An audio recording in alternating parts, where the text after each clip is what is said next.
Okay, I now need to introduce our speaker tonight, David Ratledge. I'm sure anybody in the audience from the northwest of England will be very well familiar with David's work already, and he probably needs no introduction.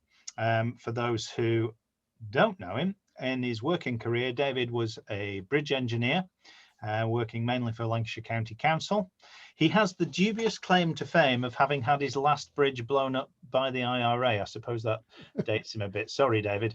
His interest in Roman roads goes back quite some considerable time, but it was the advent of LiDAR, what, about 10 years ago now, which was to lead to his prolific output. And by goodness, it's been prolific.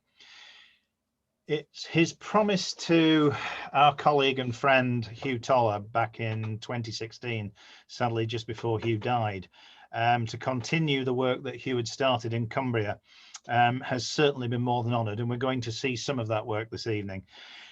And now he's turned his attentions to East Anglia, largely since you moved to Norfolk, David, isn't it? Yeah. Okay. I'm not really going to say much more about what he's going to talk about. It was all self-explanatory, and he'll explain absolutely everything when he starts. So enough of me. I will now hand over to David Ratledge. Again, please remember to make sure that you are muted and your video is turned off. Thank you, Rob.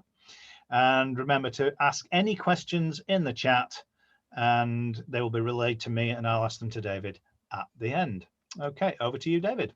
If you Thanks, can Mike. Screen, you're there. Okay. Right, hopefully my screen should appear some time. Right. Yes, thanks for that introduction, Mike. Yeah, Hugh Toller was, well, we all learned a lot from Hugh. He was a sad loss to us. And yes, it is just continuing really what Hugh inspired the rest of us to continue doing. Right, anyway, thank you for joining me tonight. It's good to have a good audience. I know it's because the football's not on tonight, but never mind. Right, so tonight we're going to talk about changing the map, or trying to change the map. I'm going to start with the Ordnance survey map of northwest England. So this is the latest Roman Britain map from the Ordnance survey. And if you looked at this, you would think it's a backwater. They didn't do much here. This was a region that was probably bypassed, no strategic importance, and yeah, let's move on somewhere else. But let's see what it really, really is. So yes, you don't go and build all that network of roads if there's nothing there. If there's nothing of importance, then why would you build all those roads? All 8 meters wide, 3/4 of a meter thick. I haven't worked out the tonnage, but it's huge.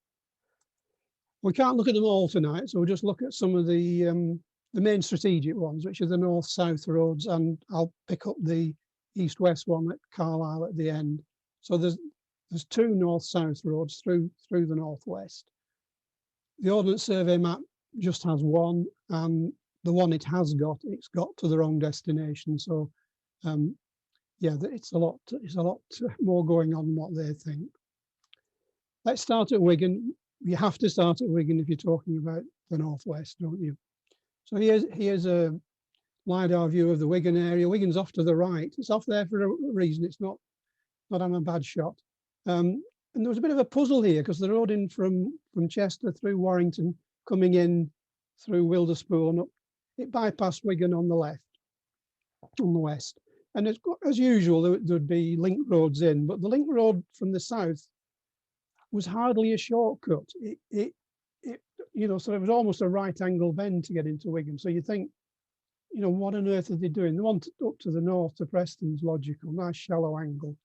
So what was going on? Well, I think we might have an answer to that now. And that's with Erskine, the new fort. I say new, it was actually known in Victorian times and forgotten about. And we looked at it about 15 years ago. But anyway, Steve Baldwin has excavated there recently, and it definitely is a fort. So we can postulate a road out to it. The road, they wouldn't have gone through the Douglas Valley at the top there. That's pretty low lying. It's not much above sea level, so that would be too wet for them. They would not have gone through Skelmersdale. Too many roundabouts there. So obviously the high high ground route over Ashurst Beacon, beautiful zigzag up on Alma Hill, and then a straight road over Ashurst Beacon. The very logical route. And that would explain this strange arrangement coming in from Wilderspool, from Warrington, that why it didn't turn sooner. Let's move on. So we're going to pick up the road now from Preston, Waltonley Dale. There was a Roman site at Waltonley Dale onto the quite important centre at Lancaster. This is a Google view from Preston looking up to Lancaster at the top. The road through Preston was known from Victorian times for about a mile, but Victorian precision, so it was fairly vague where it was. Similar in Lancaster, the road was known for about a mile south, but in between, nobody knew where it was, but that really isn't the case. Everybody thought they knew where it was. All sorts of theories. Anybody you spoke to, oh yes, I know where that road is. And they all went through Golgate, which was just south of Lancaster. And of all those, only half a mile turned out to be correct. What I needed was one fixed point to work from. And serendipitously, that turned up just south of Garstang. And this is the spot. So this is into LiDAR. This is what we're looking for. I'll give you a clue where it is. So not only does this fix the spot, but because we know how they set the roads out with alignments, it gives us a direction. So we've got a direction as well, which is just as important as having a fixed spot. What I did miss on this picture was another road. And it would be 2 years before I realised that over to the right there, there was another road coming in. Yeah. Just to give you a clue, that's where we were, the top left with that yellow square, and that's the other road coming in from Ridgechester. It took me 2 years to find that one. Anyway, we're looking at the north-south road, so we'll come down a bit further. And because I had that direction, I could aim to this point and see what we could find. And this must be one of the faintest roads I've ever found. It's there, but gosh, is it faint. Take it out now, and you can probably see that every field does have a bump. And in this case, they all line up, so we know what it's there. But without that direction, I'm pretty sure I would never have spotted it. It's so faint. The A6 to the left was thought to be the Roman line, big, wide, and nice and straight. And that's what's on the OS map. But no, it's actually between the A6 and the M6. Let's head the other direction from that fixed point on towards Garstang. Now, we come to Bowgreave Hill on that alignment, and that's obviously a perfect place to set out your road, give you a nice sighting ahead point. It also, interestingly, went through Garstang Community Academy School. It went right through the history classroom. The teacher there just retired, taught there for 30 years and never noticed the Roman road. Never mind. So what are we looking for higher up, further up? There's a very prominent agger heading into Garstang, and it all fits, it all lines up. This is the River Wyre, so there would have been a bridge there. Once I've got that piece of aggering and the line on, the penny dropped. Up the top there, by the side of this line, is a gatepost alongside the road. And it's not a gate post, well, it is a gate post because somebody's put a gate stop on it, but it's a Roman milestone, classic one with the cylindrical top and a square base in the ground. You see the start of the haunch there going in. So yeah, it stood there for, well, it stood there for at least a couple of 100 years. I'm not sure it's been there 2000, but it's been there a couple of 100 years, and yeah, we now know that's the milestone. So we'll pick it up now a bit further, just north of Garstang. This was the half mile that everybody got right at Cabers Cross. And Lancaster's at the top. The colour scheme in this, the blue is sea in Roman times. And the road, you notice, is not aiming at Lancaster. So which way did it go? Did it go through Colgate? No, it didn't. It went to Cockerham, which would have been coastal in their times. Should we have been surprised by that? Everybody was staggered by it. Well, I knew about it for 2 years before I put my hand up and said it doesn't go through Colgate. I was so shocked. We shouldn't have been surprised. Leland, in his account of his journey through, well, he went around the country in the 1530s and 40s. And if you wanted to go around the country in the 1530s and 40s, you still had to follow the Roman roads. There was nothing much else had been built.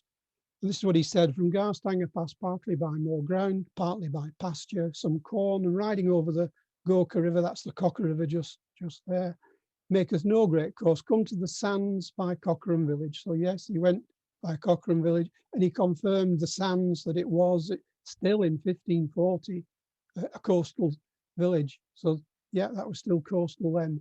So the conclusion you must come to really is that they needed to make a coastal connection for some reason, and only when they'd made that connection did the road turn for Lancaster. Who would believe me though? You know, it's one thing finding it, another thing convincing everybody. I needed a couple of spots, and those turned up, one at Forton Hall and one at Thrangan Hall. This is the first one. The agger's visible in the field to the right of the hedge, and it goes across this farm track. And the farmer has dug down and put a nice concrete road now. But here's the foundation stones, and the only curve where the agger crosses. To the left of the tree there, nothing, and to the right of the photograph, nothing. Just at this one spot, there's all these stones in the hedge for where the agger crosses. This is the other one beyond Cockerham, at Thrangan Hall. Again, the agger's clear here. And because it's in the woodland, the bluebell woods there, it's not been ploughed away. Obviously, it's been damaged by the trees, but it's going to survive a bit longer. Again, nice cambered road, about 8 meters across, just what you'd expect. And there was another big clue getting on towards Lancaster. This was one of the bits I found originally and couldn't believe. This is the canal here. We're just about 3 miles exactly, because there was a milestone found here.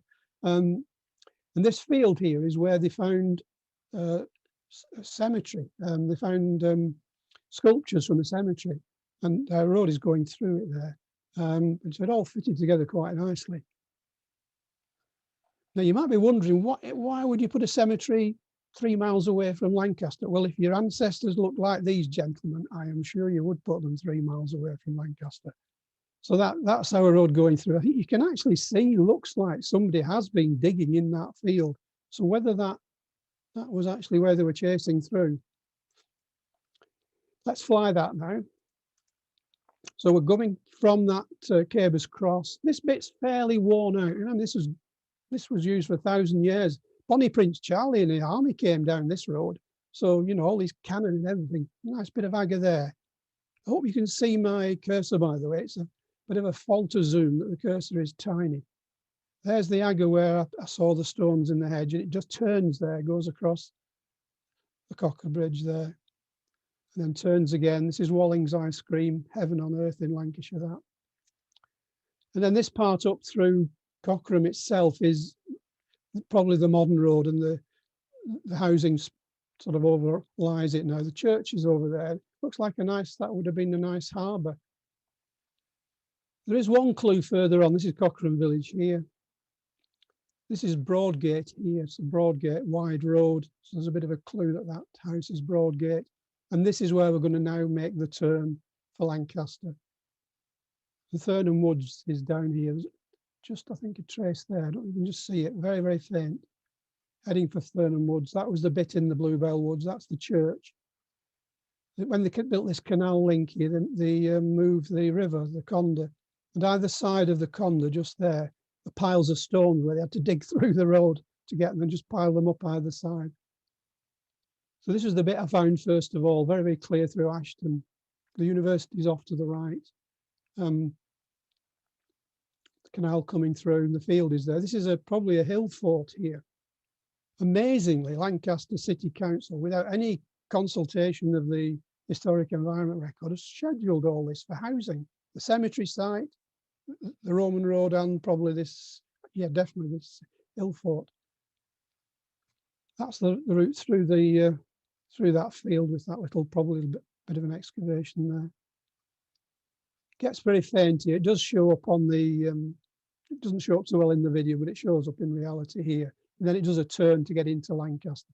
Lancaster's ahead of us now, just a little adjustment to go into it. And it's like Wigan, it doesn't aim at the fort. This time it aims to the east. It's going to head down Penny Street there. The fort is over there where the castle and the church is on that hill. Very sensible, never floods. The rest of Lancaster down here does. So we're heading down Penny Street, sorry, and that's where the bridge was. They've moved the river now, so the Roman bridge would have been just about here.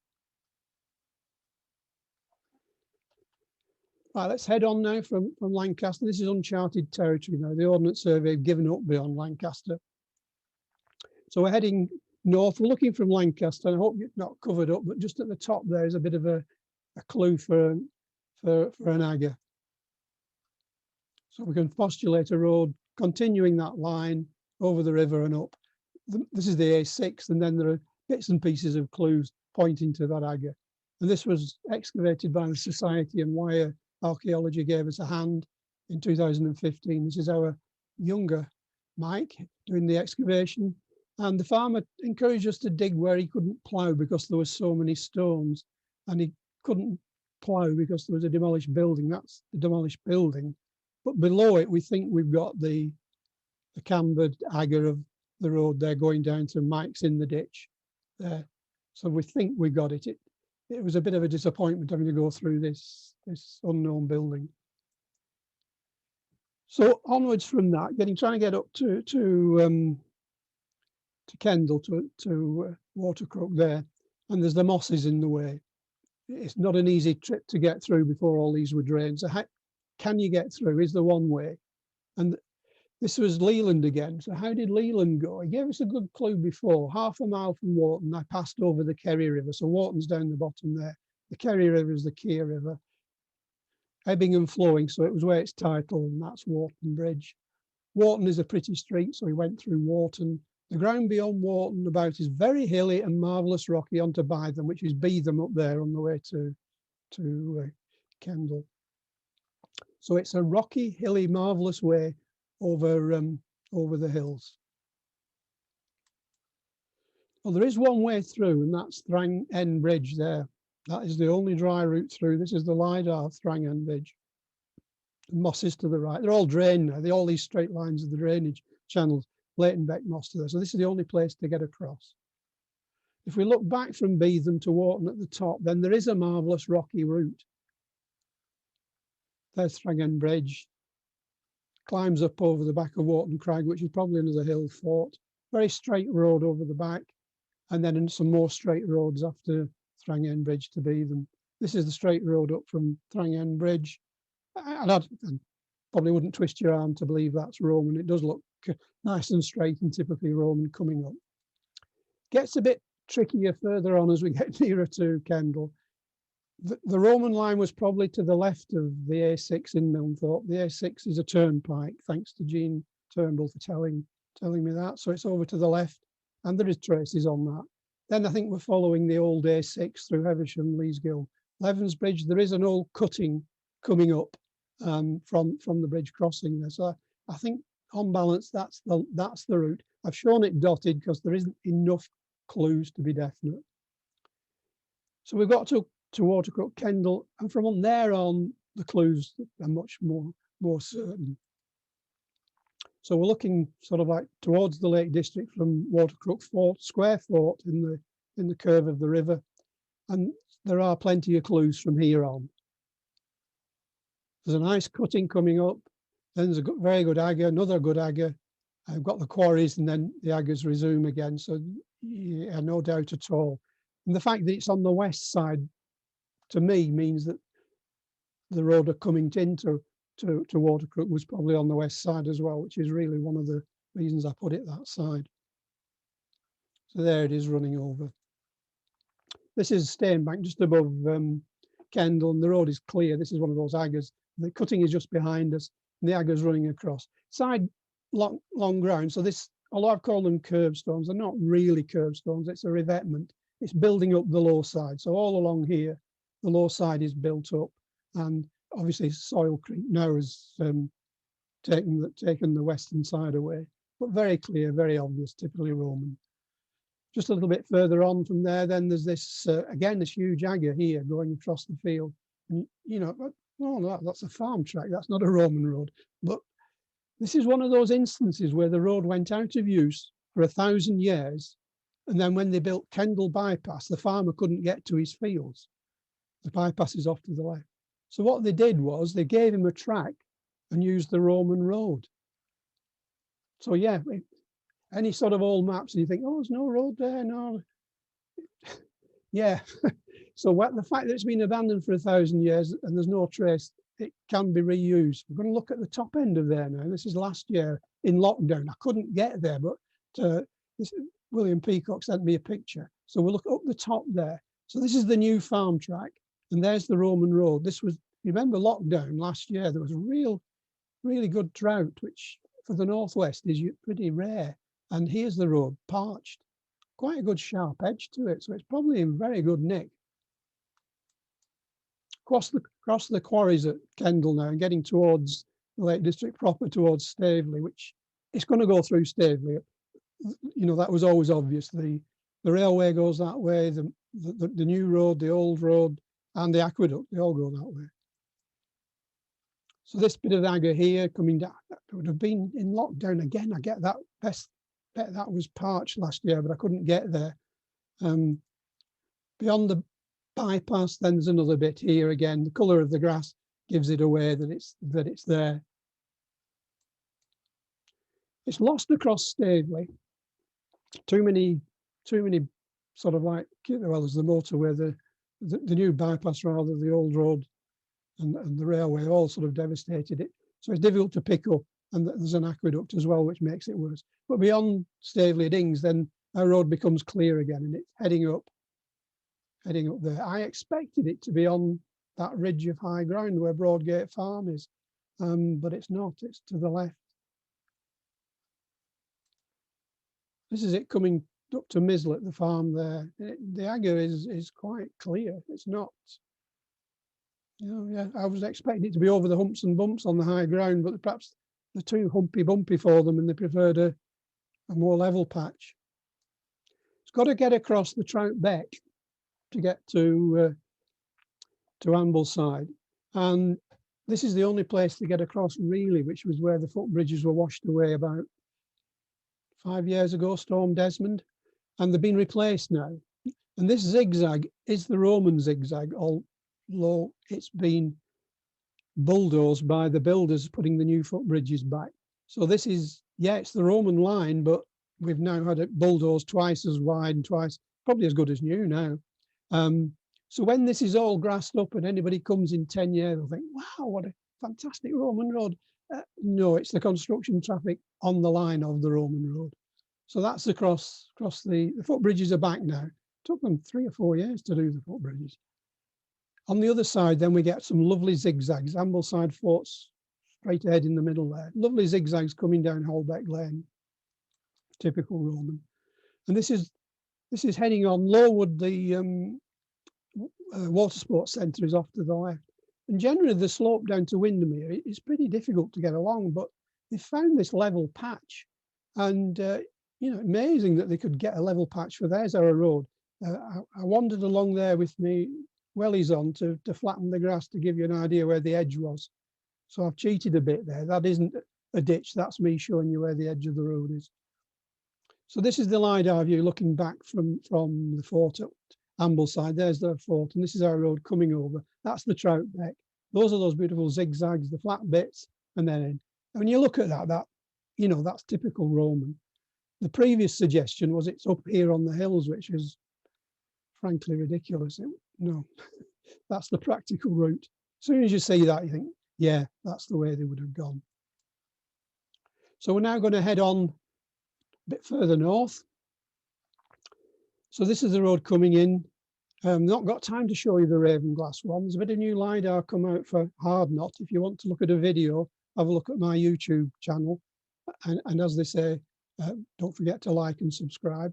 This was one we're working with Hugh Toller, and both of us came up with the same road, which convinced us it was the Roman road. And there it is.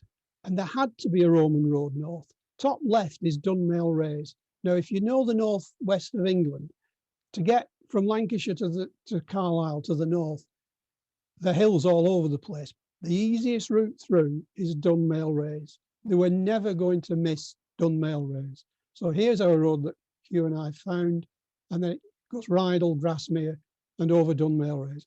It was just, it's the easiest way by far.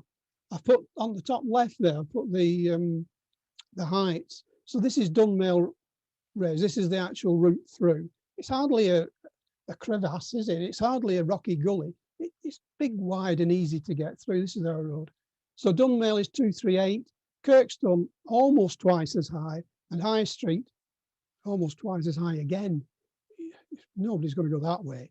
This is the easy way through. This is our road. Look the other way, down towards Thirlmere. There's our road. So it's an easy pass, by far the easiest way, much easier than Shap, much easier than going that way. They knew which way to go. So we're down to Thirlmere. So here's our road coming in. And this road, the working for this road was very much a team effort. At this stage, we were thinking Keswick, over to the left, going to go to Keswick. The A6, the A590 goes that way to Keswick, so that, you know, the Romans would have gone that way. But Bryngethin, one of our members, spotted that agger there. And the significance of that is it's aiming to the right of the valley, not to the Keswick side of the valley. And then Hugh Toller found a couple of pieces in St John's in the Vale, one there, one higher up. So there we have it. It's not going to St John's in the Keswick, it's going through St John's in the Vale. Meanwhile, I was looking at another road coming across from, this is the different Troutbeck. This Troutbeck is the one to the west of Penrith, and Keswick is off to the left. So this was, I think it was a road postulated. Martin Allen wrote a book, an east-west road across the northern Lakeland, and he'd found bits of this road. Give him credit. Without LiDAR, he found bits of it. Well, it's easy enough to join all the bits up and get a continuous road. So that was there. So what was going on? So this is the view above Threlcold with this road. So I'll show you where it comes in. St John's in the Vale is to the left. Keswick is off to the right. Now, at Threlcold Old Station, I hit a brick wall. There was nothing to get the road to Keswick. I could not find anything at all going that way. But remember, Hugh Toller was coming up St John's in the Vale. And of course, they meet. So this is not an east-west road. It's actually a north-south road disguised. So we've got a continuous route through now. This is looking the other way to Troutbeck Fork. Threlcold is at our back, and there's that road. I say Martin Allen did spot some of these bits, but it all joins up. It's continuous. It's no problem at all, straight through to Troutbeck. Yeah, very, very clear. Beyond Troutbeck, then there's a nice agger, beautiful agger heading off to Old Penrith. Now, Old Penrith Fort is halfway between, this is pronounced Broome, by the way, Penrith and Carlisle. The A6 is more or less the road to Carlisle. So we're nearly at Carlisle now. And there's our road coming in, link into the fort, and this was the main road to Carlisle. So we've got a new strategic road. We've proved it right through the lakes, and we can get up to Carlisle. Let's have a look at the other one now, the other internal one, the inland one. So we'll pick that up between Manchester and Ribchester. And there was only really one part that was missing, and that was at Edgeworth. But that was easy enough to fill in. There was no real difficulty in finding where the Roman road was. Obviously, with all the humps and bumps, it wasn't dead straight, but that was easy to find. But the interesting thing was up on that headland there. I'll blow that up. Now, everybody apart from Historic England believes this is a fort between Manchester and Ribchester. It's exactly where you'd expect one. It's a 30-mile journey, and this is halfway. And there's plenty of clues. There's twin ditches all the way around it. There's an aqueduct bringing water from the hills down to it. The Roman road is here going past it. Ignore these bits in here. These are modern farm tracks. As I say, but Historic England can't convince them. Round court, they think these ditches are natural. God's truth, I've never seen ditches with round court going around a square building before, but yeah, can't convince them. Unfortunately, they've not listed it, and it's now being damaged on that northern side. There's no protection to it. And I'm pretty sure the guy in the farmhouse there, well, let's say he's got a metal detector. So on to Ribchester. The Ordnance Survey route is shown in red. I think we can get rid of that. So there's the real road. This is the real line of the road in from York. This is our road coming in from Manchester. LiDAR also picked up the link road. And so that was obviously heading for a bridge site somewhere there. There had to be a bridge there. But of course, we don't know where the river was. The river is quite energetic and moving. So it's moved and hit the third of the fort, taken away, and it's obviously moved this way as well. And you can see the old courses of the river. So does any of those old courses fit a possible bridge site? Well, yes, one does. And then you can join them up just by extending the lines. And I have walked this, and that agger there had stopped dead at that point. And there are even some stones left there. No stones anywhere else, just there. So yeah, it all fits together. So we got to Ribchester. Let's see if we can get a bit further north. So here's the bit we're just looking at down there with the Roman bridge side, the link road in the fort. And we're looking now towards the hills. They weren't afraid of going over hills, and they're going to have to go over plenty on this route. So there's our route heading up. Similar to elsewhere, a link road to get back on the alignment to Jeffrey Hill. So they didn't shoot directly to Jeffrey Hill. They went back to the alignment coming in from Manchester. This is Jeffrey Hill. This is where they turned to get down the slope. So that's our road coming in. Across the Hodder, straight on. This is the bottom of the hill, and if Dave Armstrong's listening, this one's is interested in the slopes. This one's 1 in 11. So there's bits at 1 in 10, but generally 1 in 11. This is a mighty steep hill, but by angling across the slope, they got it down to 1 in 10, 1 in 11. Amazing engineering, you know, common sense really. Fly this one now. Right, so we're starting above the fort at Ribchester, down there with it, third of it gone. We're going up. The Black Bull there has the columns outside the pub, has the columns pinched from the fort.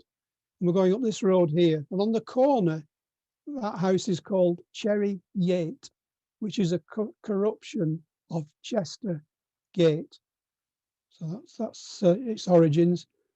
This chicane here, again, the Ordnance Survey missed that chicane, but then here's our road heading up now. This is Stony Gate Lane, another good clue. Heading straight up. And very, very cleverly, they've aimed for this little valley. Not a coincidence. They've climbed where that little valley is. And these are borrow pits. And there's another one there where they've got the stone out, gravel out to make the road. Very sensible. Only had to move them about 5 meters. And then we're going to do that big turn. It's a curve. The engineer for this road did curves. We'll see another of his curves later on. Quite an ambitious engineer, this one then. So we're going to drop down now. This is the 1 in 11.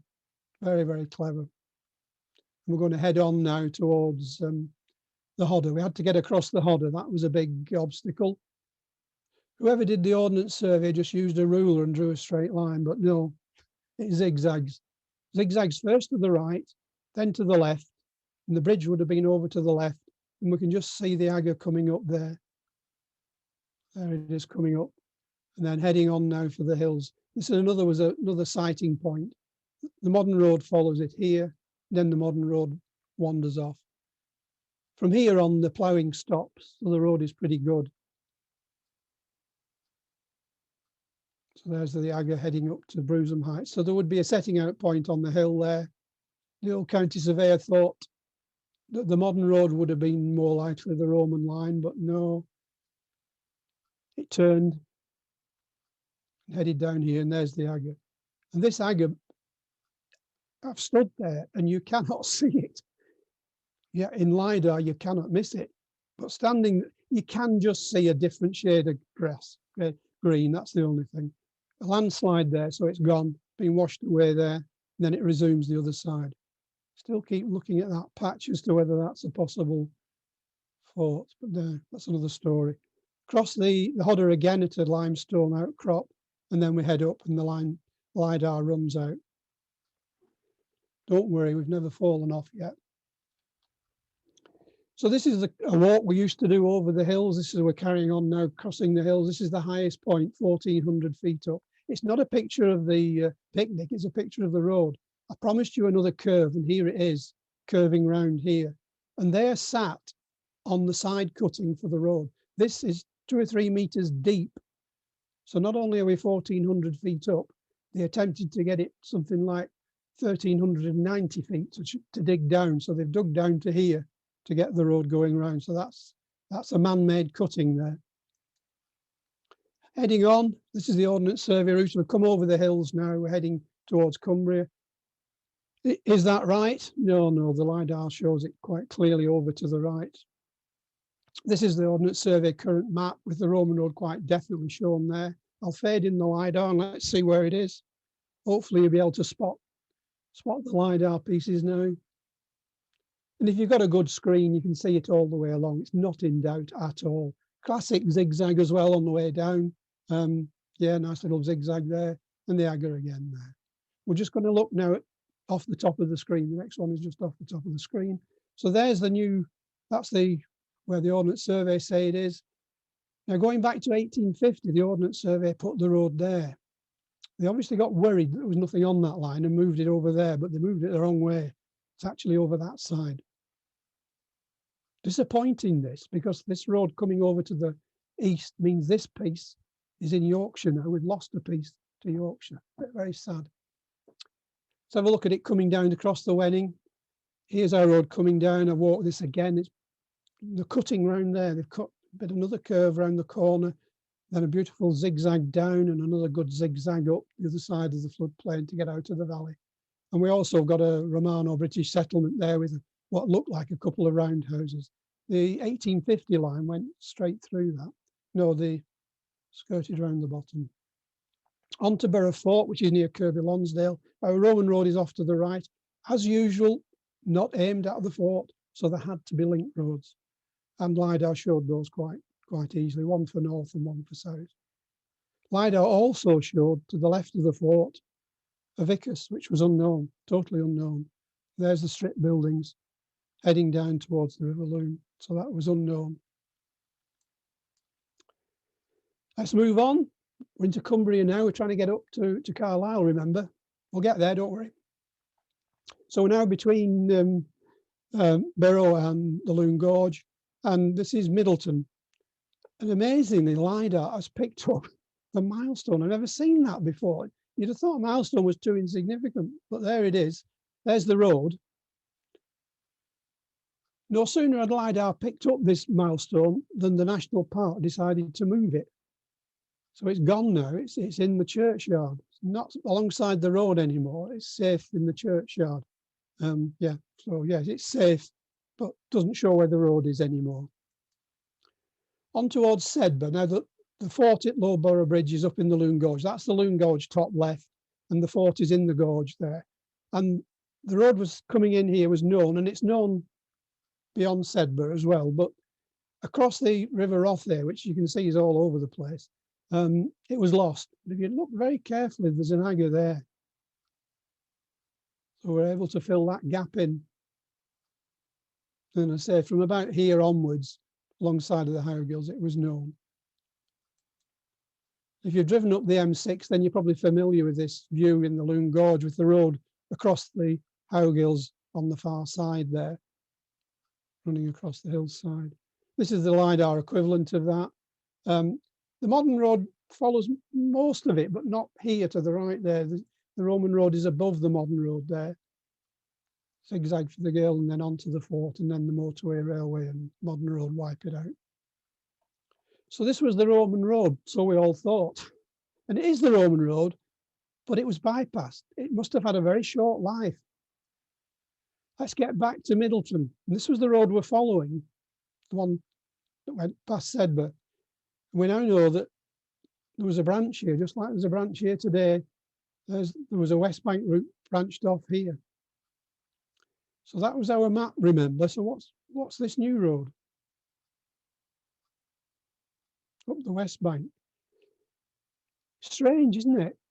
It's half a mile shorter, but are you going to build 8 miles of road to save half a mile? And the answer is probably not. But if you look at this road, it's crossing the Roth there where it would be ideal to ford it. The Roth there moves around, it's gravelly, it's all over the place. you wouldn't build a bridge there, not really. So I would guess they got fed up of paddling across the river. And this route, on the other hand, crosses the Rothay at a rocky gorge and the Loon there at a rocky gorge, ideal for bridges. So I'm guessing this was gone fairly quickly. This is it coming up. We're a bit further along it now, so it's quite clear. Here's the Agger going past Fox's Pulpit. I'll explain Fox's Pulpit. Here's our road coming up. Fox's Pulpit is off to the left, that plaque there. And this was where George Fox in 1652, this was probably, you could call, the birthplace of Quakerism. This was one of his very, very first preaching spots. And it was thought it was here because it was in the middle of nowhere, because it was illegal. So the thinking was he came out here, nobody knew where it was middle of nowhere. But it's not. It's alongside the main Roman road to the north. So it wasn't to get away from people, it was to make it easy to people to get to him. Sort of like the fundamental interconnectedness of all things, Roman roads and Quakerism. So this heading on now towards the Loon Gorge. And this piece I'd found years ago. And I hold my hand up, I thought it was going to Kendal. I thought it must go to Kendal, this piece. But it didn't. It was a bypass for the other one. So we'll fly that one again. So we'll start off from Middleton. I hope we will. Yeah, here we are. So the Roman road is there, and going over there, that's the original route over the hill there and down towards trying to get across the Rothay, and that was where the Agger was. But no, there was a junction back here, crossing the railway line, dropping down. And this spot here where this is Middleton Bridge, if you've ever driven this road, then that's a lovely rocky gorge. They're always putting canoes in there because it's lovely, you know, to canoe through all the rocky gorge there. So this road was turnpike, so it's improved. And the turnpike goes across the Roman line, and then the turnpike turns off, and the turnpike bridge is there. That's the turnpike bridge to the left. But there a Roman road carries straight on, and you might just see two ditches going across. And there's an old bridge there, an old bridge abutment just there. Hope you can see that. Through a natural gap. I'm saying natural. I can't imagine they dug that far down, but they might have done, I suppose. Then we join up the existing road, follow the existing road, and it's straight lines. That's the Black Horse pub. Again, it makes total sense to have your pub on a Roman road. So here we're coming up, straight lines there, straight lines that bend, and heading up now to Fox's Pulpit, which is on the bend there. Fox's Pulpit is just there. So this is that very straight piece coming up to Fox's Pulpit. I've driven this many times up there and never thought for 1 minute it was Roman, but it is. And there's our Agger then continuing on. Straight lines the corner again. Lost a bit in the shadow, but it's there. Then this wall here marks it. So it's this wall, runs along there, and then the Agger's clear again, turning left. So we're going to go left there. So the Agger goes across to this farm. This was a bit I struggled with. I struggled to connect it down from this farm. But it actually runs down there. That runs down that hedge line, and then that hedge line down to get across the stream there. I've not found it before the motorway. I'm still struggling to locate it there. But if you look just beyond the motorway, there's a lovely little zigzag, classic Roman zigzag there. Lovely. Then the Agger.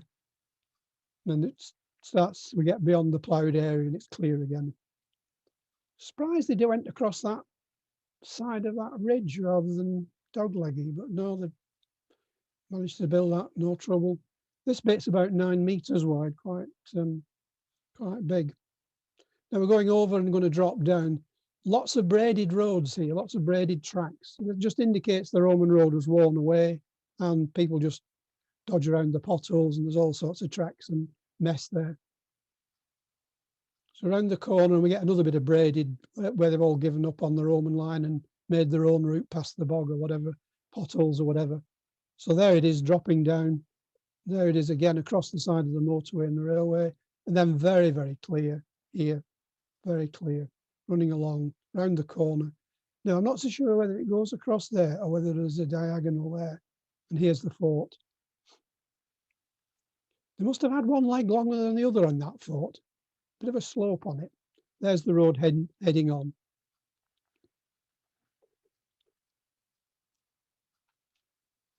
Right, so we've got to Low Bridge. Can we get further forward? Can we get up to Carlisle? Let's keep going. So we're at the fort, the aqueduct coming in at the left. The road is lost here with all the modern tracks and railways and so forth. And there's Loopfell Camp. It's got another one discovered by Bryn Gethin, and the road goes straight through it there. That's the road there. So this is up to the camp. This is Bryn's camp here, and there's the road going straight through it.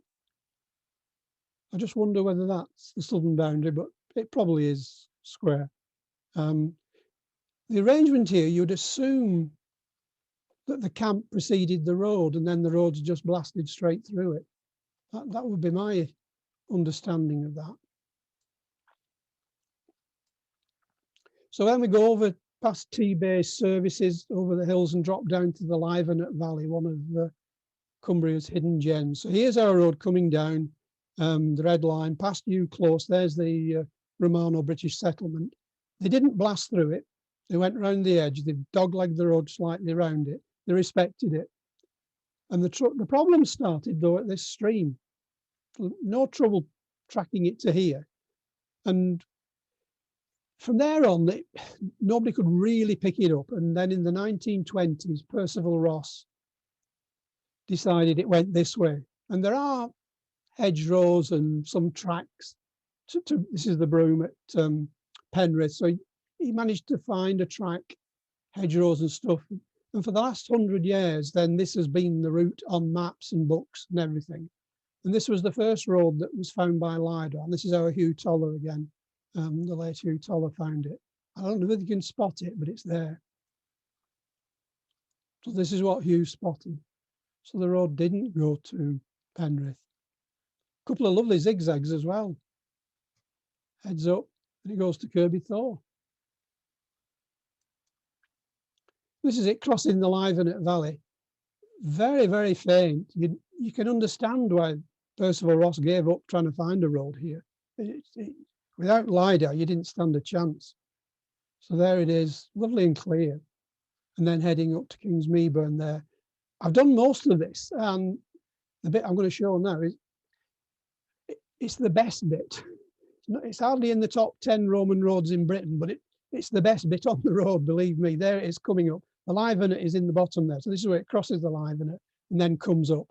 And that is about the best bit I can find of it. It's a Roman road, all right, but gosh, it's worse for wears.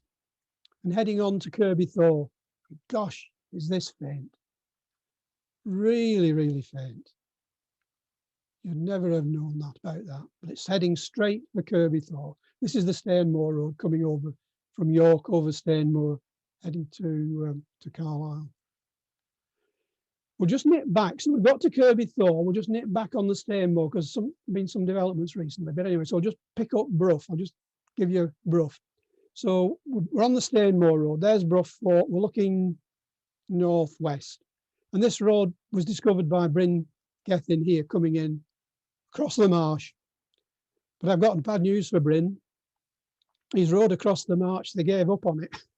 And again, they wanted dry feet. So they abandoned Bryn's road and moved it over there. Sorry, Bryn. So that's the way it ended up. You just got to think how many times have we moved a road. They moved a road as well. So between Brough and Kirby Thor is this famous camp, Crackenthorpe Camp. There it is, fabulous camp. 10 entrances. And as I say, I've introduced this one tonight for a specific reason, that Mike and myself were invited to give a submission to Arabs as to where we believe the Roman road was and where they should avoid putting their new dual carriageway. Because the A66, which is here, is going to be dual, and they're going to dual it down the line of the Roman road. They're going to abandon this bit and run it down here. But the scheduled area for this is not very well done by Historic England. In fact, it misses these tituli, these traverses outside. And the proposal was that one carriageway would be this side and one carriageway the other side. But we've managed to, I think, hopefully persuade them that they need to move the road to the right and save this fabulous, fabulous camp. Nothing like the Loop's Fell, is it? The Loop's Fell had one entrance. This one's 10. So that whoever built Loop's Fell and whoever built this one weren't the same gang. So remember, we're picking up now at Kirby Thorne. We're trying to get to Carlisle. So let's have a look at a map. Now, there has always been something suspicious here, that the road over from York, coming through Kirby Thorne, is pointing this direction, and it gets to the River Eden, and it turns left. Doesn't, or didn't appear to carry straight on, as you would have thought, to Carlisle. But, what was it now, 15 years ago, this was published, that somewhere in Langbathby parish, and they didn't say where, somewhere in the parish, and it's a big parish, a milestone was found. So that gave a clue straight away that, yes, there must be that straight line. So I had a look here. Let's have a look there for a straight, simple junction. You just want a simple branch. And this is what I found, a crossroads. There's the crossroad. Now, you can't have a crossroads if you've only got a simple branch, 3 roads. And it's even more complicated. That is a road. And if you follow that line straight up to the top of the screen, there's the agger, there's the road going to Kirby Thorne. We found the road to Kirby Thorne. There's the road to Kirby Thorne, but we've also found a crossroads. So what on earth is going on? So we'll look at it on a map. Now, obviously, the first thing you can work out is that there must have been 2 crossings of the river. So we've got the River Eden coming through, and we've got 2 crossings. Clearly, there's 2 crossings. What else can we say? Well, the road to Broome, that is, at Penrith, is aligned on the northern crossing. The new road we've just found is aligned on the northern crossing. So the northern crossing is first. So that's when the roads were set out. Now, the northern crossing point, Winderwath, there means ford. And again, the Eden wanders all over gravel beds here. This is a fording point. So they built the roads, paddling across here, and Hadrian's coming or whatever, he doesn't paddle, we need a bridge. So what they're going to do is going to build a bridge. You don't build it there where all the gravel and the river moves. You build it where there's rock, and there's rock down here. There's a rock outcrop down here. So you want to build your bridge here. So you've got to connect it in. So you divert the road over, and then you've got to connect in the old roads. And of course, then the paddled route, the ford goes. So it wasn't ever actually a crossroads. It was just another of those second thoughts. We'll bypass this and build a new road over here. So that's what happened. Just across, a bit further on this road, this is the road to continuing on that new road to Kirby, from Kirby Thorne to Old Penrith. This I put forward as the prettiest Roman road in the northwest. It's fabulous, typical, huge agger, ditch over that side, ditch over that side. And the modern road is tiny, it's dwarfed. Nobody ever thought that was Roman, me included, but it obviously is. The LiDAR runs out then, but fortunately there's this area, Boscar Wood, that's been unploughed. And so we've got the 2 ditches running across it. So we can continue the line on a bit further towards Old Penrith, which is top left. I'm guessing a bit here. The LiDAR's still missing, and we've only got that fraction of it there. So yeah, if I'm wrong there, but I'm just projecting that line and assuming it comes in with perhaps these features here. I'm waiting for the LiDAR to see where it actually is. But we've actually made Old Penrith. Now we've got simple journey we've got to Carlisle. So let's now have a look at the east-west road through Carlisle, another strategic road. This is the road that went over to connect Corbridge on the other side of the Pennines. So there was Carlisle on the west side of the Pennines, Corbridge on the east side, contemporary with each other. So that's up the top there. So we're looking at this is called the Staingate, of course, and we're looking at the Staingate. This is Brampton's at the top. We're looking west at Narworth Castle. So Brampton's off the top, Corbridge is behind us, Carlisle's off the top. And this road was famous for various reasons, but also for cuttings. Whoever made this road was into spades, because he's dug like mad. There's cuttings all over the place. It was whether he was punishing the army for some misdemeanors or not, but there's cuttings everywhere, deep. There's a famous one here at Pottsclough and another famous one there at Quarrybeck. But between the two, the Staingate was lost. So where is it? We better just jump back to those cuttings. This is Pottsclough cutting, and you can see it's deep. This is a massive undertaking to dig that. This is looking the other way. Here's it coming down. Massive cutting. If you want to view it, go and view it soon because of all this dense planting of trees. So it's going to be in the middle of a forest soon, but it's a fantastic exercise to get down to the river to cross it. Incredible. All dug with spades. So this is here. This was the cutting we were looking at there. And then the cutting on the other side it's still there, but dense undergrowth. You're not going to get into that anymore. I remember 50 years ago when I first went, that was clear, but not anymore. So where is it? Well, you might just notice there's 2 aggers there. So that's where it went. It didn't go to Quarrybeck at all. So this was the route down here and off towards Brampton. So what on earth is Quarrybeck? There's certainly a Roman road there. There's the fortlet.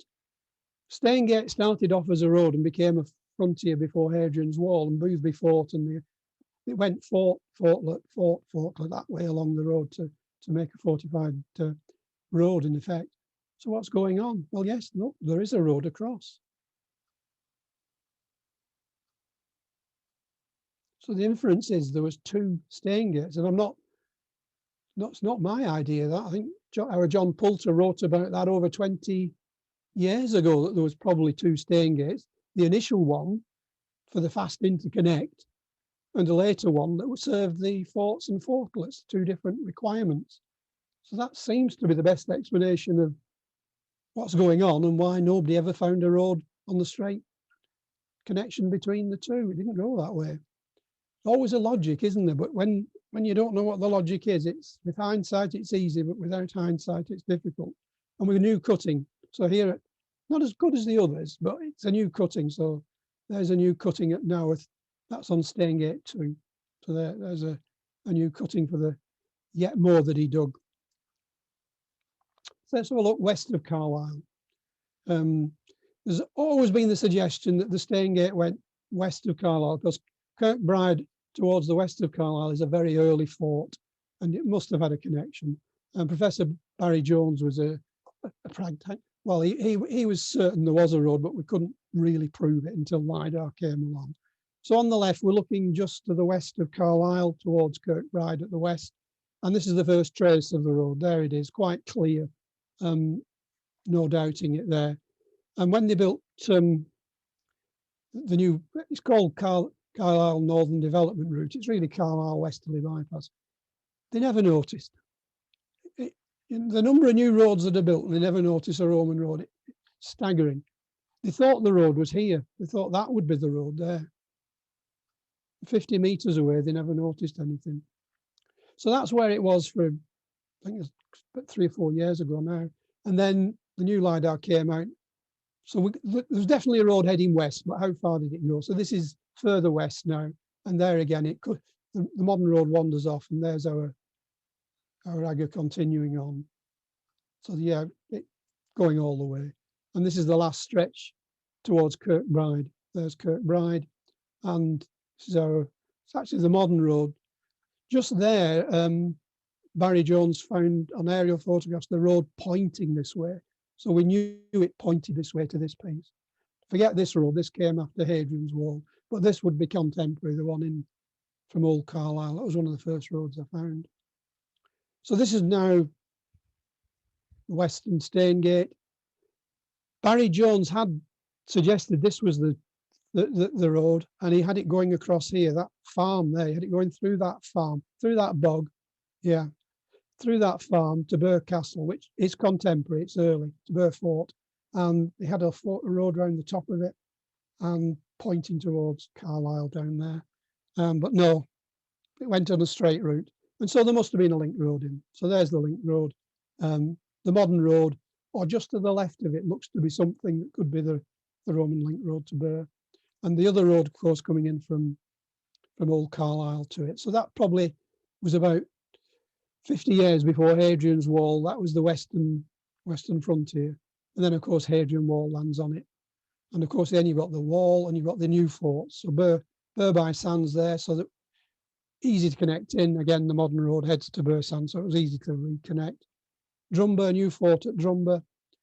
Richard Bellhouse had found that middle piece of this road years ago, and I was able to extend it into the fort. And recently I found, not got it all the way to Bowness, found most of that. So it's that seems to be how it all connects in for when it became Hadrian's Wall. Kirkbride was decommissioned, so it was no longer operational. You could say it just became a road junction, but it was still the best way to service this area. It doesn't look to have been a military way going at the back of the wall. It looks like this was when there's so many marshes, then, you know, this is probably the best way to do it. So just as a summary, my hour's up. So this is my summary. This is where we started, nothing going on, quiet backwater. Then we found out about reality. And these are all the new bits. These are all the new additions, corrections, gaps, new roads, everything. A new piece filled in, not even on the map. I was very pleased to get that one down there, the extension to King Street, to get that there. Colleague Neil Buckley found a part of the Melandra Road, so we now know the route to Melandra there from Manchester. Doesn't follow the Ordnance Survey line. Coming further up, the Loon Valley route there, that's another one that's been found by LiDAR. I haven't had a chance to talk about West Cumbria. I haven't been able to mention that. One road here going over again, another of our team, Mike, Hugh Toller and Bringethin, got the road from Alston to Corbridge. They found that one. Right up at the top of the stream is Netherby, which on the Ordnance Survey and all Roman maps is a dead end. It's a cul-de-sac. No, it isn't. There are two roads heading on into Scotland from there. So yeah, it's not been bypassed. It was an important area and had well, you could say the road network was probably better than the one we've got. We've just got one road, North M6, they had two. So I better finish there. Hopefully somebody from the Ordnance Survey was listening and they're going to update their map, but don't wait for it, I think. So thank you very much. You can all put your videos and sound back on now. Thank you very much, David.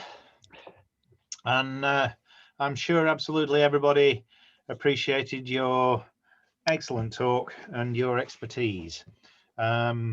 We do have quite a few questions.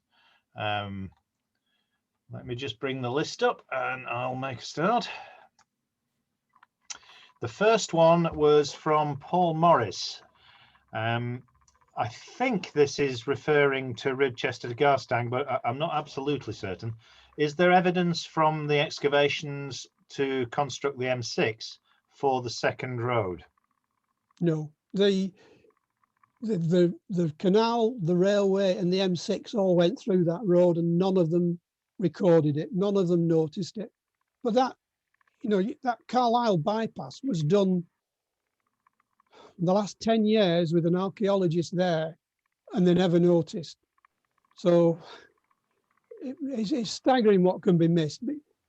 You can only assume they go through lots of farm tracks, lots of stone roads, and, you know, it's just another one. And so, no, you probably count on one hand the number of times they've actually building a motorway, they've actually noticed something that wasn't pre-known. Yeah, they'll find it if it's known. Yeah, but I remember working on Clitheroe bypass, and yeah, we knew about the road and were able to get the county archaeologist out and come and have a look at it. But the unknown roads, they're just nobody notices or nobody chooses to notice.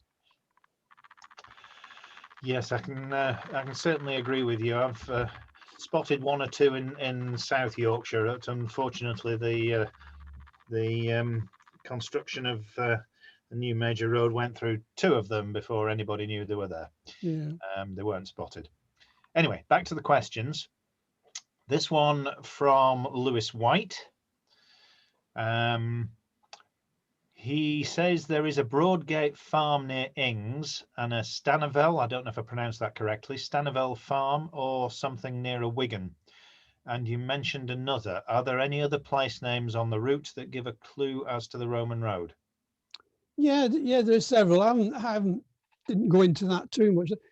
The street names are obviously ones that everybody sort of like takes as being definitely Roman roads. But in Lancashire, we've got a classic street bridge, street farm, street hamlet, and the Roman road isn't there.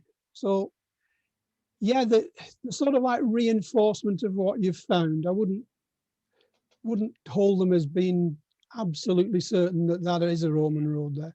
Mike mentioned I've been looking at East Anglia. East Anglia is full of street names. It's absolutely all over the place.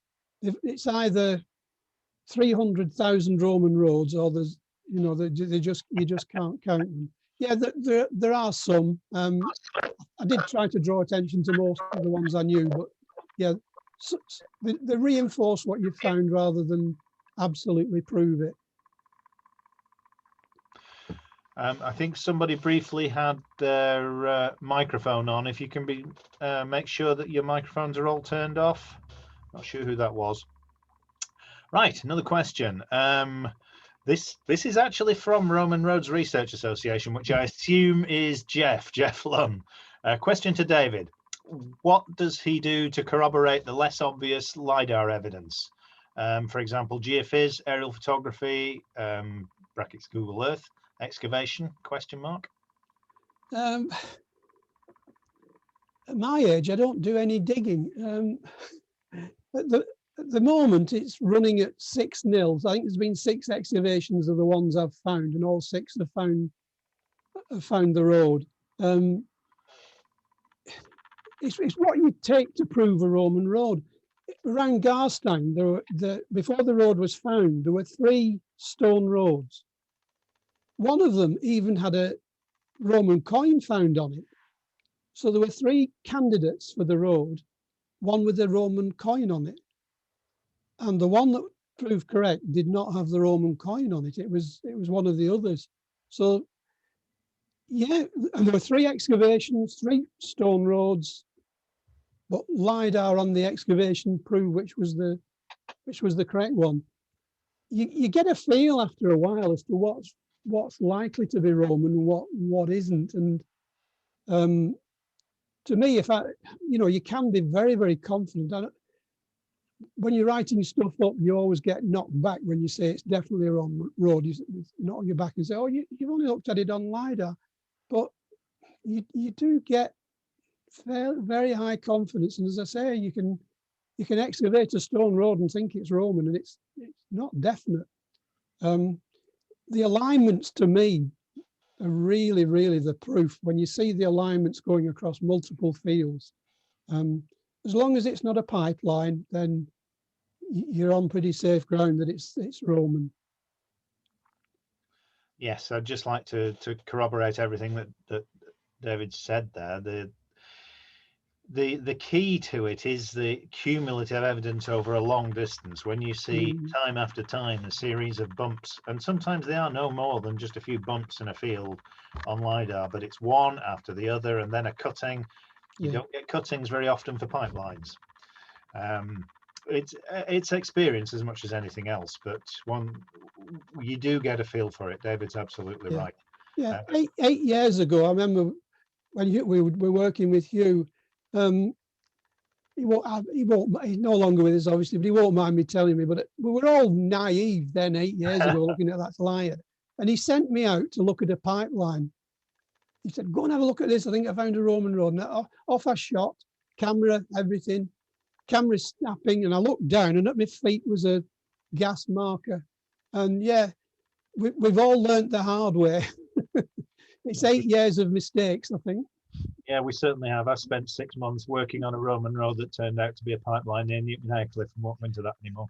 Well, I think it's Essex HER as a Roman pipeline in its Roman road map. Yeah, but we all learn. Moving on. Right, just bear with me 1 second, and I have to bring up another screen. Where are we? I've lost my place, and I've lost. There it is. Right, from Malcolm Jones. Is there any LiDAR covering the Logill area of the Hyndburn Valley? No, it's still missing.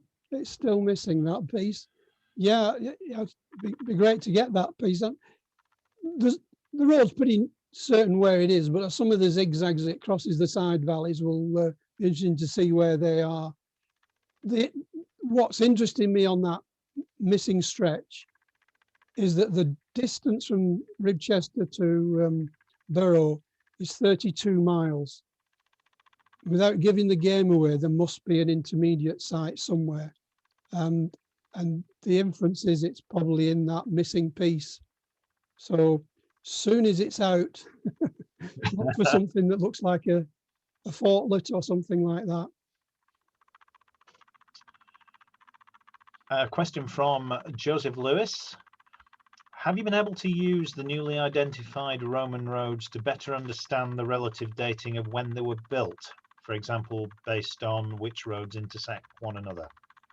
Yeah, I should have said that earlier on. That's a good question. Is the roads we're looking at are stage 2 roads, in the sense that they've conquered us, flattened us. We are no longer a trouble. We're in our put in our place, and it's the Roman bureaucracy that's now taking over. They've got to manage us, move us around, get the taxes, get the goods and stuff around from the farms and the quarries and the mines.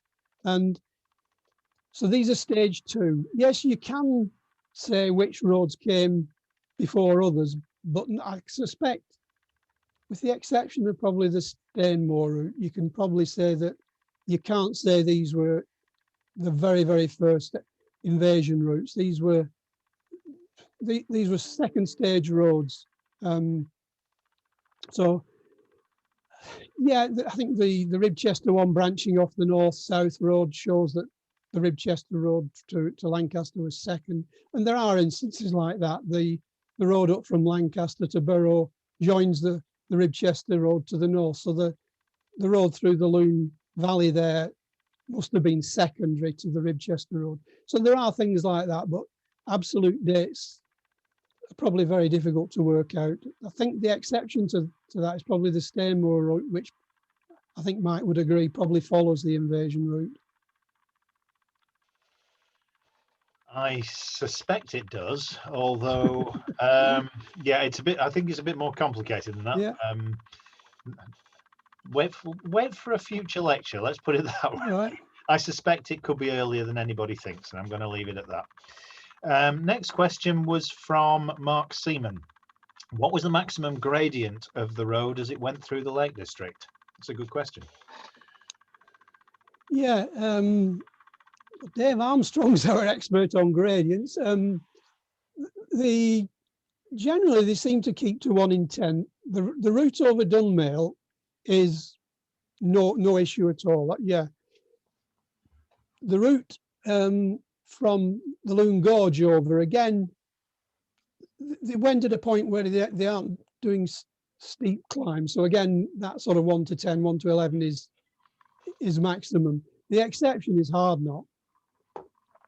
Now to get over Hard Knot, yes, they use lots of zigzags, and the zigzags can get the inclination down to 1 in 10 by, zigzagging your way up the hill. It's interesting on the Hard Knot one, the modern road ploughs straight up, doesn't look for an easier way up, whereas the Roman line makes the journey longer.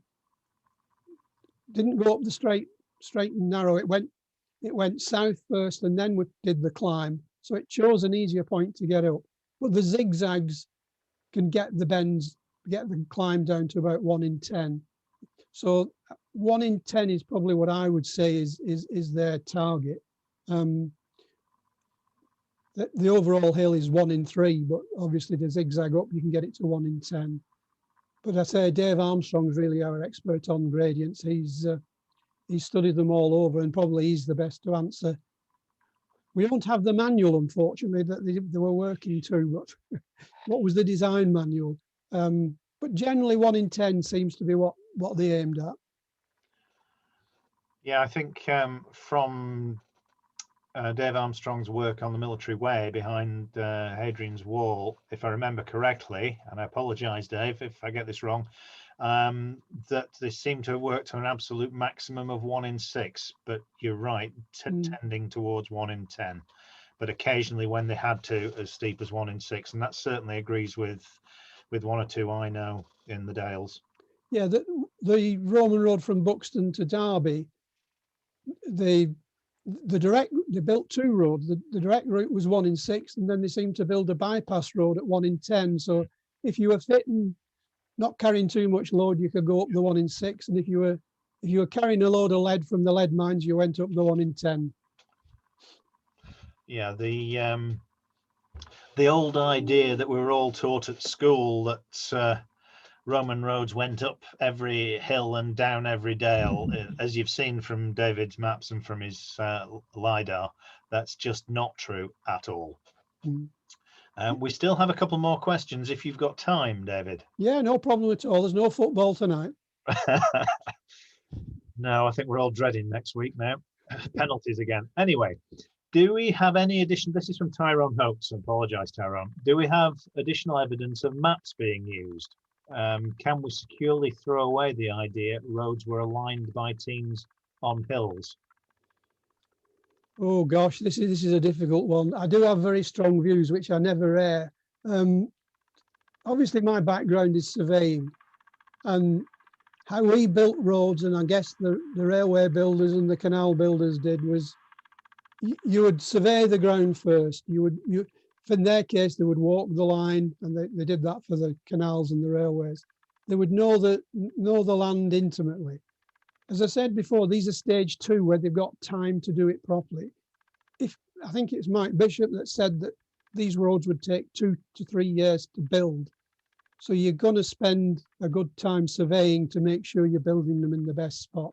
And all the roads I find, you're always knocked over by, gosh, did they find the best route? Did they work that out well? I would never have thought of going that way, but that was clever to go that way. They must have had surveyors doing the walking, working it all out.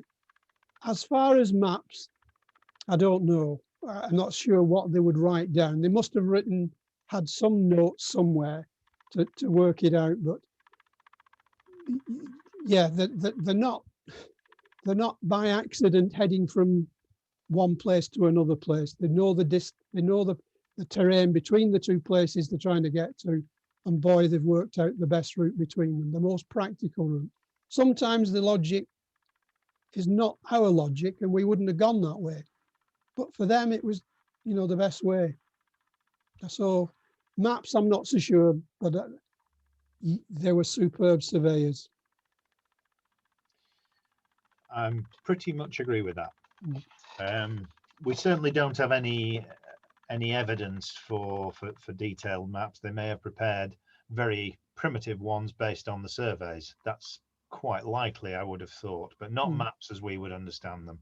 Certainly in later times, they used itineraries rather than maps, which were merely lists of distances and places to inform the route, any particular route they needed. Finally, this is the last question from Delwyn Matthews. It's actually in 2 parts, so I'm going to split this up into 2, David, for you. The first one, is there any evidence of some of the Roman roads following earlier trackways? Right, the only one the only one I've come across is the one that goes, where I showed the picnic party on the top of the hill, 1,400 feet up on Crowsdale.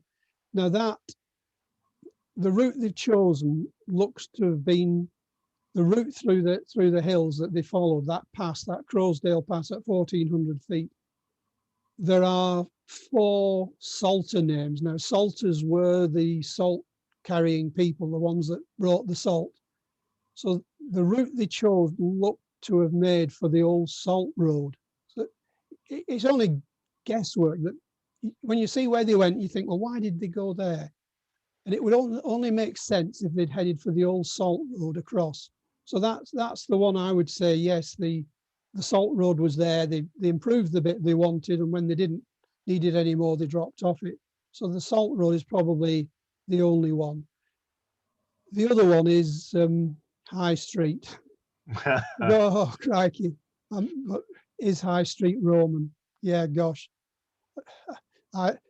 It was John Poulter who gave us a paper to the Society. Was it 6 years ago? I think Rob Entwistle gave it on John's behalf. And I think since then I've been convinced it isn't Roman. And everything I've seen since, I don't think High Street is Roman. I think it was probably an Iron Age track, but not Roman. But that's another story. Yeah, Historic England have actually done a detailed aerial survey of it recently. We're awaiting the results. We'll wait and see. But it's like no other road. It's the opposite. It's a holloway with side banks. Yeah. Yeah. No, it doesn't convince most of us, to say the least. Just one. I'll just add a couple of things regarding earlier trackways. If you have a read through Ivan Margary's Roman Roads in Britain, you will see many references to supposed Roman roads following the course of earlier tracks. Supposition is exactly what most of it is. There is very little evidence. There is some in 1 or 2 places, but it's very limited. There is a probable one in Yorkshire from Ilkley to Tadcaster that at least at one point has been proven to date from the mid 1st century BC at one point. But the evidence is thin. To get to the second part of Delwyn's question, how sure are you of the earlier coastline as shown on one of the earlier slides? Should any prior research first look at the likely changed landscape character of those times? E.g., he noted how some river courses had changed. Yeah, I'm pretty confident in what I show as being the coastline. The one that showed at Cockerham, that the documentary evidence that it was still coastline in 1540 was still the coastline was very reassuring. So yeah, I'm quite confident in that. My understanding is that on the northwest, the coastal water level hasn't changed dramatically. What has changed is what we've drained. What we've drained is it's man-made, a lot of the changes. When we had Storm Desmond, a lot of it came back. That was when Storm Desmond came back and that all flooded. The Roman road has a bend in it, and it bent round the extent of the flood. It wasn't a fluke where it was above what used to be the old sea. It was very clever. So yeah, I'm reasonably confident. Just as an aside, one thing that I haven't mentioned but I have noticed is you pick up a lot of routes of the rivers that obviously were diverted in the Ice Age. So the rivers were in different places after the Ice Age. They were blocked up and had to be diverted. I think the Eden, the Wyre, the Mersey, all have diversions. You can pick up. Yeah, the LiDAR is very good for coastal evaluation, and I'm reasonably confident what I show. And I think the evidence from where the Romans were and where they avoided is probably right. On the top there, at the western part of Hadrian's Wall, I don't think anybody's decided yet whether that middle bit of the wall was built across the marsh or whether it was washed away in a flood. So that's probably the only dubious part there, I would guess, as to what's changed there. But again, the forts down the coast there that Bell House found, they reasonably match the sea level as they are. So I think I'm quite confident there's not a lot of change apart from where we've drained it. We have one last question that's just come in. If you've got time, David. Yeah, no problem. Should be a quick one. Could High Street be a mineral extraction road? I only have a phone number, I'm afraid, so I have no idea who this is from. I'm not sure there are any minerals up there. Yeah, to me, High Street, there's only currently 2 pieces of LiDAR that show High Street, and those 2 pieces do not support it. The northern end, there's no connection to anything.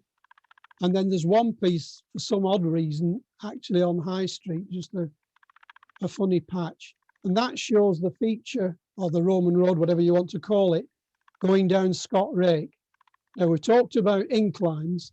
Now, Scott Rake is narrow. It's basically a pack horse track up. It shows the so-called Roman road going down a pack horse route. So to get off there, you're really into pack horses at that side.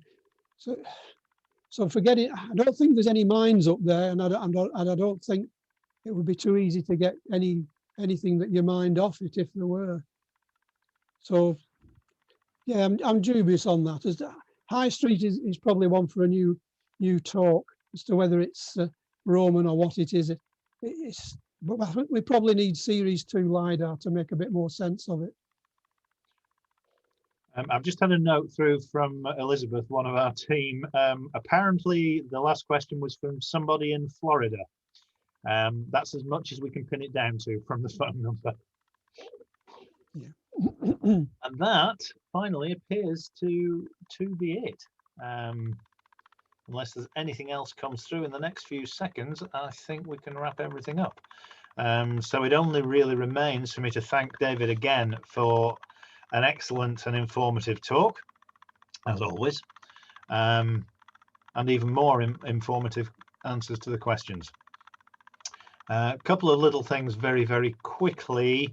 At the beginning, I mentioned that the first talk by David Rudling, Ivan Donald Margery, an officer, gentleman, scholar and philanthropist. For anyone who missed that one, I did say it was going to be on our website, the link on our website from tomorrow.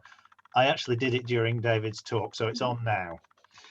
So if you fancy watching that before you go to bed, the link is on the front page of our website. It only remains to remind you of the next one, which is on Thursday, the 29th of July. And that's Rob Entwistle talking about Watling Street, Stane Street, and the origins of London. And that, ladies and gentlemen, is just about it. Thank you all again for attending, and we hope to see you, or at least we hope to hear questions from you at the next lecture in July. Thanks again, David, and good night to everybody.